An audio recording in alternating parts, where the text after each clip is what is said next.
Шинэ Зеландын Pontere компани өнгөрч оны 5 дугаар сард WPC Nike-тай шар сүүний уургийн хатаасан бэлтгэлийг үйлдвэрлэжээ. Тухайн шар сүүний уургийн хатаасан бэлтгэлээр олон компани сүүсүүн бүтээгдэхүүн хуураас үйлдвэрлэж зах зээлд нийлүүлдэг. Гэвч бүгд найрамдах хятад ард улсын Dumex Baby хүүхдийн тэжээлийн үйлдвэр, Ханжоу Вахаха хүнсний үйлдвэр, Францын Danone болон Coca-Cola компани бүгд найрамдах хятад ард улс дахь салбар үйлдвэрийн зарим бүтээгдэхүүн буюу хүүхдийн сүүн тэжээл, йогурт, тамирчид зориулсан уургийн бэлтгэлээс хүний уург тарих нь муугаар нөлөөлдөг амьсгал боож, булчингийн үйл ажиллагааг сайжруулдаг Clostridium botulinum-ны илэрчээ.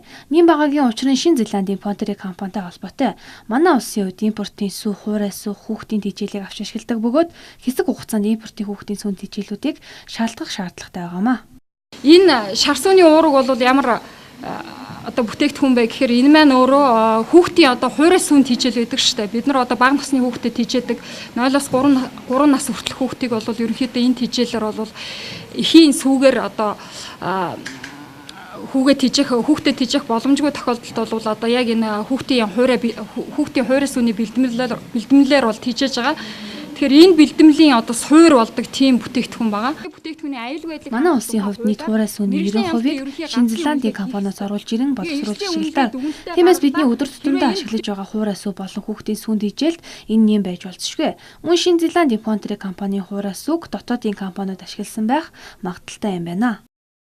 За шар сүүний хатаасан шар сүүний хувьд бол 2.3 мянган тонн буюу 5,000 ам долларын бүтээгдэхүүн орж ирсэн байгаа. Яг тухайн ямар нэртэй бүтээгдэхүүн, ямар компани бүтээгдэхүүн бэ гэдэг нарийн мэдээ бол бидэн дээр байхгүй. Галийн бүрдүүлэлт тийм баримт бичгээр нэг оригинтэй гарал үүслүүд дээр нь байдаг. Тийм учраас бид бол ерөнхий статистикийн багц тоон дээр бол яг тухайн эрсдэлтэй бүтээгдэхүүн гэдэг нь бол манад яг орж ирж гэнэ үгүй нэ гэдэг дээр яг өнөөдрийн байдлаар тодорхой хариу өгөхөд бас яг учиртай. Хэрэв энэ бүтээгдэхүүн манай улсад орж ирсэн бол маш аюултай нянгаар үүсгэгддэг. Тиймээс холбогдох байгууллагууд буюу гайлын ерөнхий газрын зүгээс улсын хилээр оруулахдаа хяналт тавьж бүтээгдэхүүнүүдэд эрсдлийн үнэлгээг зайлшгүй хийх шаардлагатай юм а.